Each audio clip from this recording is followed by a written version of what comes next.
I am on the Greek island of Crete and I'm on a nesting beach for loggerhead turtles. How exciting is that? Loggerhead turtles are absolute giants.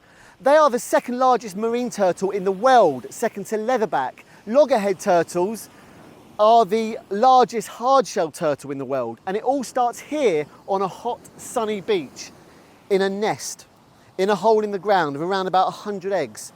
And the young turtle will leave the nest and the hatchling will head all the way down to the water. And the young turtle will swim out for several days into the deep ocean where it will spend the majority of its life as a juvenile. And it will hide in rafts of seaweed for safety. Escaping the perils of the coastlines are one of the biggest threats for young hatchling turtles. They will get predated on by things like gulls and crabs will also predate on them. Young hatchling turtles are only about 2 inches wide. They're tiny little things and they're due to hatch any time now. When they go into the sea, they'll swim out for several days and they'll be feeding on things like jellyfish, fish eggs, crabs, mollusks, and they'll scavenge on dead fish as well. They've got a beak made of keratin, like our fingernails, and that beak is incredibly strong, a lot of crushing power to open up crab shells. And they'll be out there until they're about the age of 7 to 15 years old. And two of the biggest threats turtles face are propeller strikes, speedboats. And the other thing is plastic pollution. Plastic pollution is a significant threat for turtles in particular. So when they see a bit of plastic bobbing around the ocean, and believe me, there's a lot of it out there, it can affect them in two ways.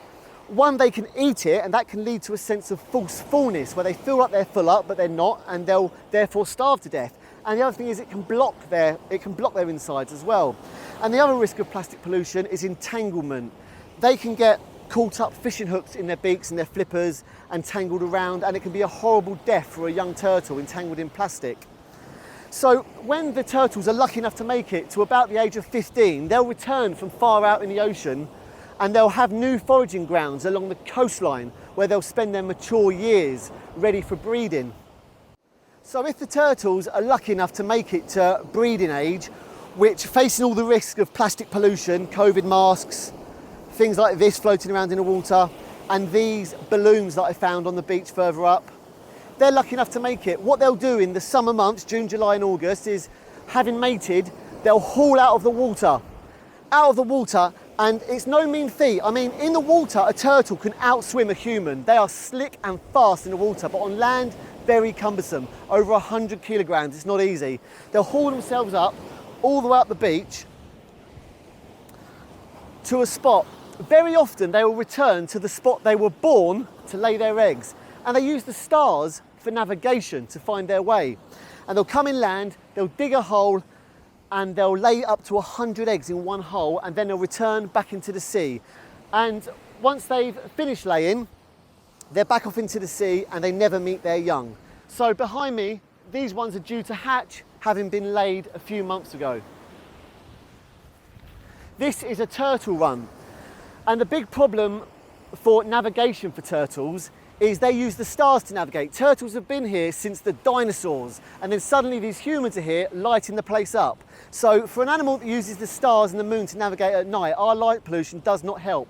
And that's where this turtle run comes in. Now this nest behind me is due to hatch anytime now. And this bamboo run gives them a bit of guidance and a bit of protection. They're not going to see the inland lights and they're going to head far out into the sea, as they should do. So that work is undertaken by Archelon, a great organisation that look after the turtles, taking in rescues and looking after the nest sites. And without them, there won't be many turtles left. So if you can, head over to Archelon's website, there's a link in the description, and check them out. And if you possibly can, please donate them some money. Anyway, it is hot here in Greece. I am gonna make like a hatchling and fledge. Cheers guys, be wild.